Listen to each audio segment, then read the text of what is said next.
DJ Tillu సినిమాతో తనకంటూ ఒక ప్రత్యేకమైన ఇమేజ్ని క్రియేట్ చేసుకున్న నటుడు సిద్ధు జొన్నలగడ్డ. ఇక రీసెంట్గా టిల్లు స్క్వేర్ సినిమాతో ప్రేక్షకుల ముందుకు వచ్చి మంచి విజయాన్ని అందుకున్నాడు. ఎప్పుడైతే ఈ సినిమా మంచి విజయం సాధించిందో అప్పటి నుంచి తన రెమ్యునరేషన్ను భారీగా పెంచేసినట్లుగా తెలుస్తుంది.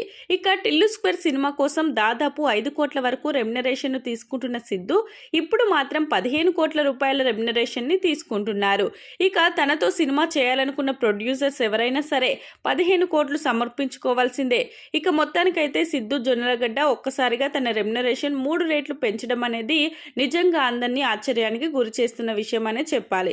ఇక టిల్లు స్క్వేర్ సినిమాకి ముందు కమిట్ అయిన బొమ్మరిల్లు భాస్కర్ సినిమాని మినహాయిస్తే ఇప్పుడు చేయబోయే సినిమా కోసం ఆయన 15 కోట్ల రూపాయల రెమ్యునరేషన్ తీసుకున్నట్లుగా తెలుస్తుంది. ఇక సిద్ధు జొన్నలగడ్డ అంటే మనకు డీజే టిల్లు గుర్తుకు వస్తుంది. మరి అలాంటి బాడీ లాంగ్వేజ్తో తెలంగాణ స్లాంగ్తో ప్రేక్షకులందరినీ మెప్పించిన సిద్ధుని మిగతా క్యారెక్టర్లలో చూసిన ప్రేక్షకులు ఆదరిస్తారా, ఆయన కూడా మిగతా క్యారెక్టర్లలో అంత ప్రభావం చూపిస్తాడా లేదా అనే విషయాలైతే తెలియాల్సి ఉన్నాయి. ఇక ప్రస్తుతం ఆయన బొమ్మరిల్లు భాస్కర్ డైరెక్షన్లో చేస్తున్న జాక్ అనే సినిమా కనుక మంచి విజయాన్ని సాధిస్తే సిద్ధు నటుడిగా మరొక మెట్టు పైకెక్కుతాడని చెప్పడంలో ఎంత మాత్రం అతిశయోక్తి లేదు.